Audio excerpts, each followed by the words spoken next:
ಎಲ್ಲರಿಗೂ ನಮಸ್ಕಾರ. ಇವತ್ತಿನ ಈ ವಿಡಿಯೋದಲ್ಲಿ 2026ರ ಜೂನ್ ತಿಂಗಳಲ್ಲಿ ಬರುವಂತಹ ಸಂಕಷ್ಟಹರ ಚತುರ್ಥಿ ಯಾವ ದಿನ ಬಂದಿದೆ, ಚತುರ್ಥಿ ತಿಥಿಯು ಯಾವಾಗ ಪ್ರಾರಂಭವಾಗುತ್ತದೆ, ಯಾವಾಗ ಅಂತ್ಯವಾಗುತ್ತದೆ, ಹಾಗೆ ಈ ದಿನ ಚಂದ್ರೋದಯ ಸಮಯವೇನು, ಈ ಮಾಸದಲ್ಲಿ ಗಣೇಶನನ್ನು ಯಾವ ಹೆಸರಿನಿಂದ ಪೂಜಿಸಲಾಗುತ್ತದೆ, ಈ ಎಲ್ಲ ಮಾಹಿತಿಯನ್ನು ಇವತ್ತಿನ ಈ ವಿಡಿಯೋ ಮೂಲಕ ತಿಳಿದುಕೊಳ್ಳೋಣ ಸ್ನೇಹಿತರೆ. ನೀವೇನಾದರೂ ನನ್ನ ಚಾನಲನ್ನು ಹೊಸದಾಗಿ ನೋಡುತ್ತಿದ್ದರೆ ನಮ್ಮ ಚಾನಲನ್ನು ಸಬ್ಸ್ಕ್ರೈಬ್ ಮಾಡಿಕೊಳ್ಳಿ. ಪ್ರತಿ ತಿಂಗಳು ಕೃಷ್ಣ ಪಕ್ಷ ಚತುರ್ಥಿಯಂದು ಭಕ್ತರು ಗಣೇಶನಿಗೆ ಉಪವಾಸವನ್ನು ಮಾಡುತ್ತಾರೆ. ಜೊತೆಗೆ ಈ ದಿನದಂದು ಸಂಕಷ್ಟಹರ ಚತುರ್ಥಿಯ ಆಚರಣೆಯನ್ನು ಮಾಡುತ್ತಾರೆ. ಈ ವ್ರತವನ್ನು ಗಣೇಶನ ಭಕ್ತರು ವಿಶೇಷವಾಗಿ ಆಚರಣೆ ಮಾಡುತ್ತಾರೆ. ಈ ಬಾರಿ ಅಧಿಕ ಮಾಸದಲ್ಲಿ ಬಂದಿರುವ ಈ ಸಂಕಷ್ಟಿಗೆ ವಿಭುವನ ಸಂಕಷ್ಟ ಚತುರ್ಥಿ ಎಂದು ಕರೆಯುತ್ತಾರೆ. ಈ ದಿನದಂದು ಗಣೇಶನನ್ನು ವಿಭುವನ ಮಹಾಗಣಪತಿ ಎಂಬ ಹೆಸರಿನಿಂದ ಪೂಜಿಸುತ್ತಾರೆ. ಭಕ್ತರು ತಪ್ಪದೆ ಈ ಅಧಿಕ ಮಾಸದಲ್ಲಿ ಬರುವ ವಿಭುವನ ಗಣಪತಿ ವ್ರತಕಥೆಯನ್ನು ಕೇಳುತ್ತಾರೆ. ಸ್ನೇಹಿತರೆ, ಈ ಅಧಿಕ ಮಾಸದಲ್ಲಿ ಬರುವ ಈ ವಿಭುವನ ಮಹಾಗಣಪತಿ ವ್ರತದಿಂದ ಜೀವನದಲ್ಲಿ ಯಶಸ್ಸು ಮತ್ತು ಅದೃಷ್ಟವನ್ನು ಪಡೆಯಲು ಜನರು ಈ ಉಪವಾಸ ವ್ರತವನ್ನು ಆಚರಿಸುತ್ತಾರೆ. ಈ ವ್ರತವನ್ನು ಆಚರಿಸುವುದರಿಂದ ಎಲ್ಲ ನೋವುಗಳು ನಿವಾರಣೆಯಾಗುತ್ತವೆ ಮತ್ತು ಶಾಂತಿಯನ್ನು ಪಡೆಯಬಹುದು ಎಂಬ ನಂಬಿಕೆ ಇದೆ.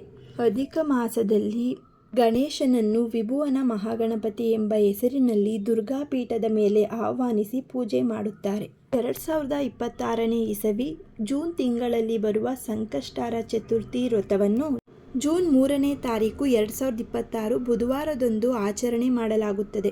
ಚತುರ್ಥಿ ತಿಥಿ ಪ್ರಾರಂಭವಾಗುವಂಥದ್ದು ಜೂನ್ 3ನೇ ತಾರೀಕು 2026 ರಾತ್ರಿ 9:21 ಆರಂಭವಾಗುತ್ತದೆ. ಜೂನ್ 4ನೇ ತಾರೀಕು 2026 ರಾತ್ರಿ 11:30ಕ್ಕೆ ಚತುರ್ಥಿ ತಿಥಿಯು ಅಂತ್ಯಗೊಳ್ಳುತ್ತದೆ.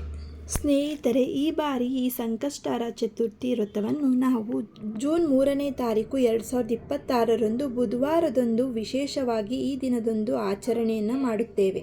ಹಾಗೆ ಈ ದಿನದ ಚಂದ್ರೋದಯ ಸಮಯವು ರಾತ್ರಿ 9:54ಕ್ಕೆ ಚಂದ್ರೋದಯ ಸಮಯ.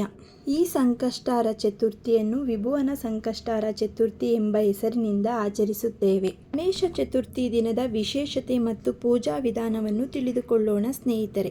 ವಿಭುವನ ಪಾಲಕ ಮಹಾಗಣಪತಿ ಈ ವಿಶೇಷ ದಿನದಂದು ಗಣೇಶನನ್ನು ವಿಭುವನ ಪಾಲಕ ಮಹಾಗಣಪತಿ ರೂಪದಲ್ಲಿ ಆರಾಧಿಸಲಾಗುತ್ತದೆ ಮತ್ತು ಪೀಠದಲ್ಲಿ ದೂರ್ವ ಬಿಲ್ವಪತ್ರ ಪೀಠ ಎಂದು ಕರೆಯಲಾಗುತ್ತದೆ. ಈ ದಿನದಂದು ಭಕ್ತರು ಮುಂಜಾನೆಯಿಂದಲೇ ಉಪವಾಸ ಇದ್ದು ರಾತ್ರಿ ಚಂದ್ರನ ದರ್ಶನ ಮಾಡಿ ಅರ್ಘ್ಯವನ್ನು ಅರ್ಪಿಸಿದ ನಂತರವೇ ವ್ರತವನ್ನು ಮುಕ್ತಾಯಗೊಳಿಸುತ್ತಾರೆ. ಅಷ್ಟೇ ಅಲ್ಲದೆ ಗಣೇಶನಿಗೆ ಅತ್ಯಂತ ಪ್ರಿಯವಾದ 21 ದೂರ್ವೆ, ಗರಿಕೆ ಹುಲ್ಲು, ಕೆಂಪು ದಾಸವಾಳದ ಹೂವು ಮತ್ತು ಮೋದಕ ಅಥವಾ ಕಾಯಿ ಉಂಡೆಗಳನ್ನು ಅರ್ಪಣೆ ಮಾಡುತ್ತಾರೆ. ಇಷ್ಟು ನೈವೇದ್ಯವನ್ನು ಮಾಡಲು ಸಾಧ್ಯವಾಗದವರು ಕೊಬ್ಬರಿ ಬೆಲ್ಲವನ್ನು ನೈವೇದ್ಯವಾಗಿ ಅರ್ಪಿಸುವುದು ಅತ್ಯಂತ ಶ್ರೇಷ್ಠ. ಈ ಪವಿತ್ರ ದಿನದಂದು ಗಣೇಶನಿಗೆ ವ್ರತ ಮತ್ತು ಪೂಜೆಯನ್ನು ಮಾಡಿದರೆ ಎಲ್ಲ ಸಂಕಷ್ಟಗಳು ದೂರವಾಗಿ ಸುಖ, ಶಾಂತಿ ಮತ್ತು ಸಮೃದ್ಧಿ ದೊರೆಯುತ್ತದೆ. ಗಣಪತಿ ಪೂಜೆಗೆ ಬೇಕಾದ ಸಾಮಗ್ರಿಗಳು: ಗಣೇಶನ ಮೂರ್ತಿ, ಅರಿಶಿನ, ಕುಂಕುಮ, ಗಂಧ, ಅಕ್ಷತೆ, ಹೂವು, ಪತ್ರೆ, ವಿಶೇಷವಾಗಿ ಗರಿಕೆ, ಧೂಪ, ದೀಪ, ನೈವೇದ್ಯಕ್ಕೆ ಮೋದಕ ಅಥವಾ ಪಂಚಕಜ್ಜಾಯ ಮತ್ತು ಕಳಶಕ್ಕೆ ನೀರು. ಇದಿಷ್ಟು ಪೂಜಾ ಸಾಮಗ್ರಿಗಳು. ವಿಭುವನ ಮಹಾಗಣಪತಿ ಪೂಜಾ ವಿಧಾನ ಸರಳವಾಗಿ ತಿಳಿಯೋಣ. ಮುಂಜಾನೆ ಎದ್ದು ಶುಚಿಯಾಗಿ ಪೂಜಾ ಸ್ಥಳವನ್ನು ಸ್ವಚ್ಛಗೊಳಿಸಿ ಗಣಪತಿಯನ್ನು ಮಂಟಪದಲ್ಲಿ ಪ್ರತಿಷ್ಠಾಪಿಸಿ ಅಕ್ಕಿ ತುಂಬಿದ ತಟ್ಟೆಯಲ್ಲಿ ಗಣೇಶನ ವಿಗ್ರಹವನ್ನು ಇಟ್ಟು ಅದಕ್ಕೆ ಅರಿಶಿನ ಕುಂಕುಮ ಹಚ್ಚಿ ದೇವರಿಗೆ ಹೂಗಳನ್ನು ಅರ್ಪಿಸಿ ಬಲಗೈಯಲ್ಲಿ ಅಕ್ಷತೆ ಮತ್ತು ನೀರನ್ನು ಹಿಡಿದುಕೊಂಡು ನಿಮ್ಮ ಹೆಸರು ಮತ್ತು ಗೋತ್ರವನ್ನು ಹೇಳಿ ಕುಟುಂಬದ ಒಳಿತಿಗಾಗಿ ಗಣೇಶನನ್ನು ಪ್ರಾರ್ಥಿಸಿ ನೀರನ್ನು ಬಿಡಿ. ಮತ್ತೆ ಗಣೇಶನಿಗೆ ಗಂಧ, ಅರಿಶಿನ, ಕುಂಕುಮ ಮತ್ತು ಅಕ್ಷತೆಯನ್ನು ಹಚ್ಚಿ ನಂತರ ಹೂವು ಮತ್ತು ಗರಿಕೆಯಿಂದ ಪೂಜಿಸಿ. ಗಣಪತಿಗೆ ಅತ್ಯಂತ ಪ್ರಿಯವಾದ ಮೋದಕ, ಕಡುಬು ಮತ್ತು ಪಂಚಕಜ್ಜಾಯವನ್ನು ನೈವೇದ್ಯವಾಗಿ ಇಡಿ. ಇವುಗಳನ್ನು ಇಡಲು ಸಾಧ್ಯವಾಗದವರು ಕೊಬ್ಬರಿ ಬೆಲ್ಲವನ್ನು ನೈವೇದ್ಯವಾಗಿ ಇಡಿ. ಮಂಗಳಾರತಿ, ಧೂಪ, ದೀಪಗಳನ್ನು ಬೆಳಗಿಸಿ ಕರ್ಪೂರದ ಆರತಿಯನ್ನು ಮಾಡಿ.